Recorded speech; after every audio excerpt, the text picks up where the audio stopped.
परिषद घेतलेली आहे, काय नेमका विषय? आज आमची शिवसेना शेतकरी परिषदेची राज्य कार्यकारिणीची निवड करण्यात आलेली आहे आणि त्या निवडीच्या पार्श्वभूमीवर ही पत्रकार परिषद होती। शिवसेना शेतकरी परिषदेची पहिली कार्यकारिणी आज आम्ही इथून छत्रपती संभाजीनगर येथून जाहीर केलेली आहे आणि येणाऱ्या काळामध्ये सगळ्या महाराष्ट्रामध्ये जिल्ह्यात आम्ही दौरा करू। जिल्हा बॉडी, तालुका बॉडी, सर्व संघटनात्मक काम नोव्हेंबरपर्यंत आम्ही तिथं सर्व पदाधिकारी नेमू आणि नोव्हेंबरच्या शेवटच्या आठवड्यामध्ये एक मोठं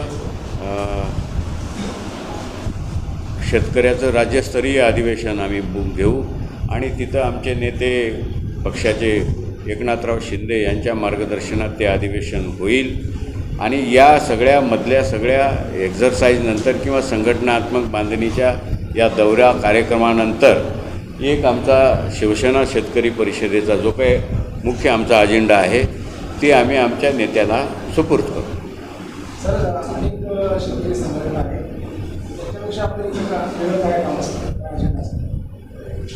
आमचा अजेंडा एकच आहे।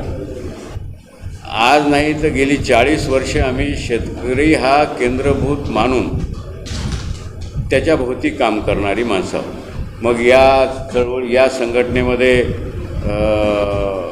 शरद जोशींच्या संघटनेत, आता मी शरद जोशींच्या संघटनेचा महाराष्ट्राचा अध्यक्ष होतो त्या काळात 90च्या दशकात। जे काय असेल मधल्या काळात BRS असेल, MR, ही जी काही मंडळी आहे यांचा मुख्य विषय आहे शेतकरी हा सुखी झाला पाहिजे, शेतकऱ्याचं जीवन सुखासमाधानाचं झालं पाहिजे, त्याच्यासाठी त्याला जे काही करता येईल त्याच्यासाठी याच्या अवतीभोवती काम करणारी ही राज्यभरातली आज आलेली 28 जिल्ह्यातली मंडळी ही त्याच्याभोवती आयुष्यभर काम करणारी हीच आहे।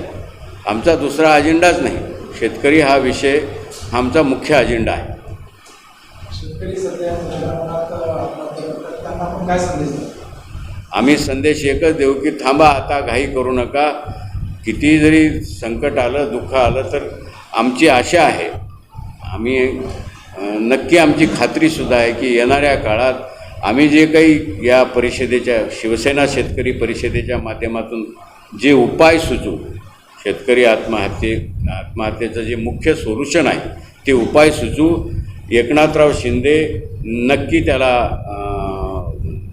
होकारार्थी किंवा सकारात्मक भूमिका घेतील आणि त्यातूनच शेतकऱ्याच्या आत्महत्या थांबायला सुरुवात होतील। हे आम्ही त्यांना परफेक्ट सोल्युशन देऊ।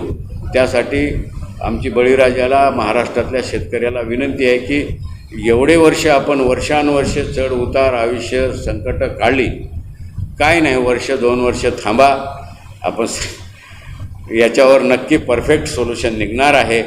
आम्ही हाच त्यांना संदेश देऊ।